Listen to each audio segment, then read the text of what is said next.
complicated. Don't make fun of a 5-year-old girl and a 7-year-old girl. Don't mess with our kids. Don't mess with my kids. Don't mess with Marco's kids. Don't mess with Hillary's kids. Don't mess with anybody's kids. Leave kids alone.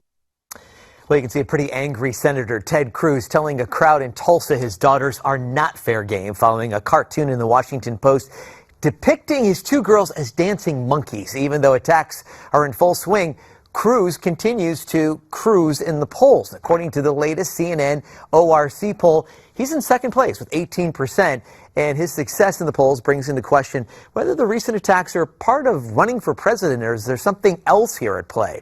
For more on this, we welcome Scottie Nell Hughes, who's the chief of political correspondent for USA Radio Network. Welcome back to Newsmax Prime. Scottie Nell, how you doing?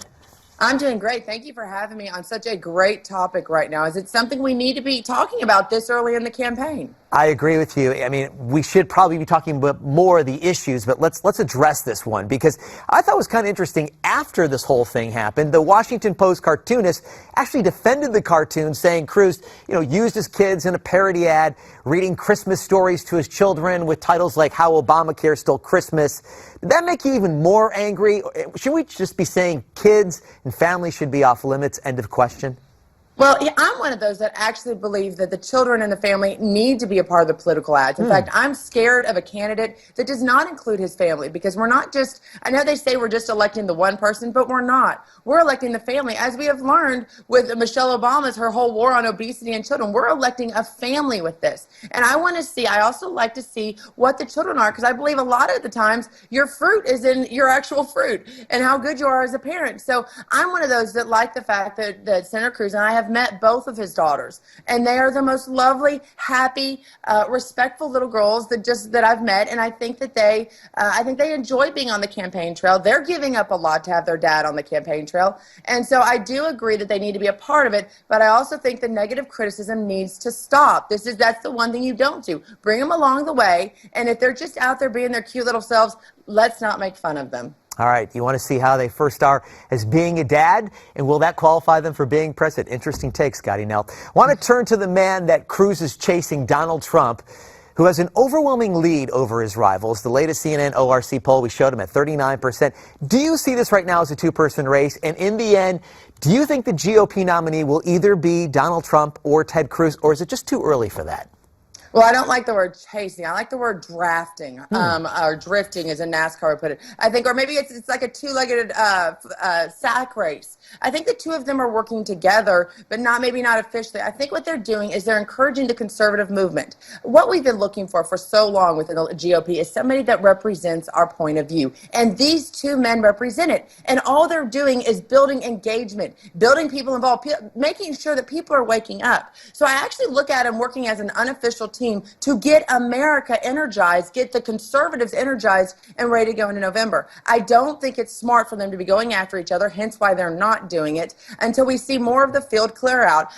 My biggest worry, though, is that some people might get played against each other like what we saw before in 2012, and they're going to end up going after each other just so that, once again, that more moderate person, probably a Chris Christie, can move in and take the head nomination. Well, Scottie Nell, Ted Cruz getting a lot of support from evangelicals. What do you think about this whole closed-door meeting thing? Are they going to be upset when they hear details? Cruz had this closed-door meeting with New York City donors. It was mostly a moderate crowd. He said fighting gay marriage is not a top 3 priority. Cruz, he's known as someone who has strong convictions. But in this particular case, disappointed with what he told that audience?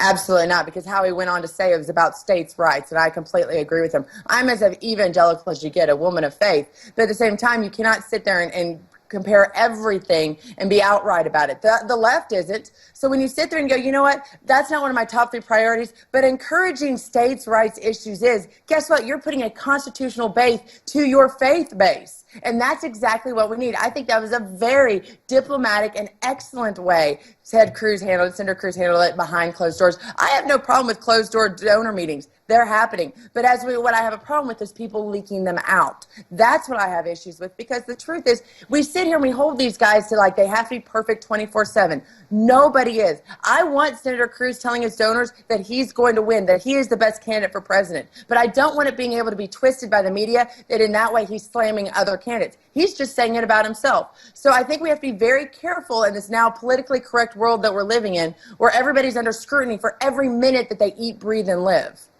Yeah, you know, Scottie Nell, I think it's kind of a reminder that in this day and age of cell phones, people are recording all the time. Maybe we're going to see if this happens in the rest of the campaign. But you know what? We're going to talk to you in just a little bit. We're going to ask you to stick around. Come back later in the show to talk about the war on Christmas. Also, a Texas restaurant that is bucking the trend of being politically correct. So we'll talk to Scottie Nell Hughes coming up right here on Newsmax Prime. Some say President Barack Obama has repeatedly bypassed the legitimate constitutional powers of Congress and exercised his executive power to fundamentally transform America. This is precisely what Dick Morris reveals in his #1 bestseller, Power Grab, Obama's Plan for a One-Party Nation. In Power Grab, Dick Morris says Obama's plan is larger than just pushing a liberal agenda. Instead, he wants to put the Republican Party out of business and make America a one-party state, using immigration and entitlement programs like Obamacare. The president is tipping our delicate bipartisan political balance heavily in favor of the Democrats. Power Grab exposes the Obama administration's true agenda. It is a powerful book you must read as we approach the 2016 election. Dick Morris's best-selling book, Power Grab, is available at bookstores everywhere, but act now to take advantage of our special offer and save $15 off the cover price. Just go online to powergrab411.com or call our toll-free number, 1-800-953-1812. That's 1-800-953-1812. Call right now to get your copy of Power Grab and save $15 off the cover price.